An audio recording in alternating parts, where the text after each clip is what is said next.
Greetings, friends, and welcome to Captain Samuel's Scimitars. Today we're taking a look at Deathworld 3, the final installment in the Deathworld trilogy. It was published in 1968, so that's 8 years after the first book and 4 years after the second. It's pulp sci-fi that blends medieval technology with advanced science. And since we're talking about the last book today, there will be some spoilers in this review. I'll try to keep them to a minimum for the third book, but there will be more spoilers for books 1 and 2. So, Deathworld 3. Our protagonist Jason Denault is back on the planet Pyrus, where he befriended the native Pyrans in Book 1.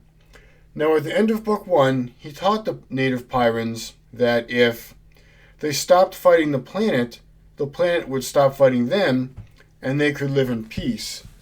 Unfortunately, at the beginning of Book 3, gosh darn it, the Pyrans just can't help themselves from killing stuff, and they're continuing their losing battle with the planet's wildlife and ecology. So while that's going on, Jason hears news that on another planet named Felicity, a mining team was wiped out by the native nomads, and these warriors were so effective at killing off the miners that Jason decides, gee, wouldn't these violent nomads on the planet Felicity be a great match for the Pyrans? So he convinces the Pyrans, including their leader Kirk, to try to take over Felicity for themselves so that they can set up a mining operation there and make money off the valuable resources of the planet. So they agree, and Jason and a team of Pyrans land on the planet Felicity and disguise themselves as the local nomads. Now, these nomads are brutal, bloodthirsty, barbaric tribes, and they're based on the Mongol hordes. And in fact, their warlord is even named Temujin, for crying out loud. And if you don't know, Temujin was the real-life name of the Mongol leader Genghis Khan. So in addition to these violent, warlike nomads, there's a second group that lives on the planet, and they live on the bottom of this gigantic cliff that runs all the way along the edge of the planet's continent. And at the bottom of the cliff, they're farmers and merchants, and they have some basic technology like gunpowder, but basically they just kind of want to live in peace and be left alone. Until Jason uses this technology in secret.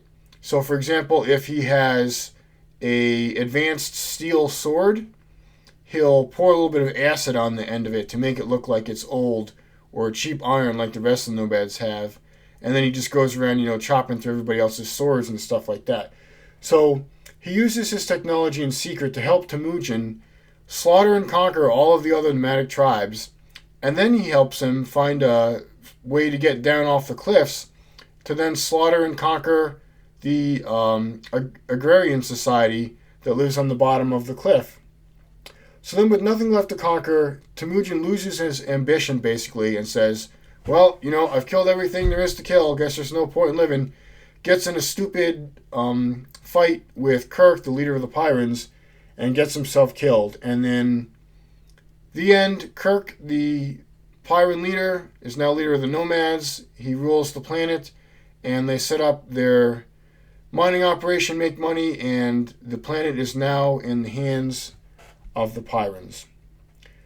So, what I liked and didn't like about this book.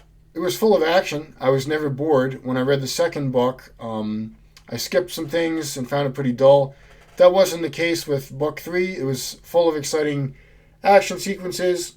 It's definitely an adventure novel, full of deception, battles, chases, and escapes.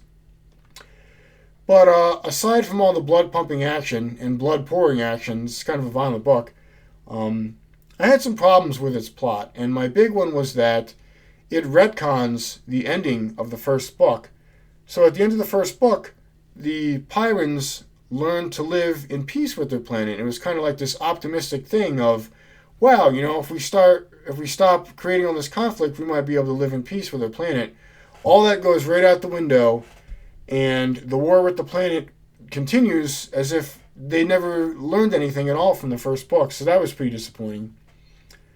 And I also take issue with the plan to take away the planet from the nomads just to set up a mining operation. Um, it really gave me this icky feeling of European colonialism and conquest and wiping out the cultures of the indigenous people. It just didn't feel like a great plot to me. Um, and yeah, basically to take over the planet and set up this mining operation and have a new home for the Pyrans, Jason helps this warlord Temujin butcher and conquer all the other nomad tribes and the farmers and merchants at the end of the valley that, were just living in peace and wanted to mind their own business. And even once Temujin the warlord is done serving his purpose to the Pyrans, they kill him off too. So, yeah, they unified the planet and found a home for the Pyrans, but wow, what a cost and bloodshed. So basically, I couldn't root for anyone in this book. I felt like there was no hero. Maybe the author's message was that in war and conquest, there's no good guys. And that's fine. The anti-hero thing is done all the time by Michael Moorcock, and I enjoy his stuff. It just felt like this grimdark, anti-hero, there are no good guys plot for this book really felt like a jarring contrast to the ending of book one, where we had some optimism for peace and living in harmony with the natural environments. It just felt like a really discordant shift in tone between the books. So Deathworld 3 gets 3 stars for me. It was an okay book. I enjoyed all the action, but again, the grimdark tone really contrasts with book 1. So now, before I go, I'd like to briefly reflect on the trilogy as a whole. I think the first book was the best and most cohesive work.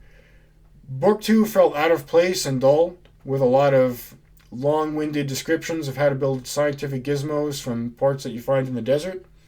And book 3 was an anti-hero slaughterfest that really felt disconnected from the message of book 1. So, unless you're a huge Harry Harrison fan, like I am, I think you would be just fine reading only the first book and not the second and third book.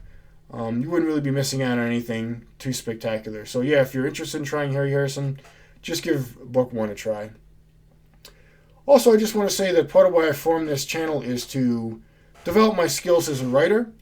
And as I'm writing, I'm finding my prose is very straightforward and pedestrian.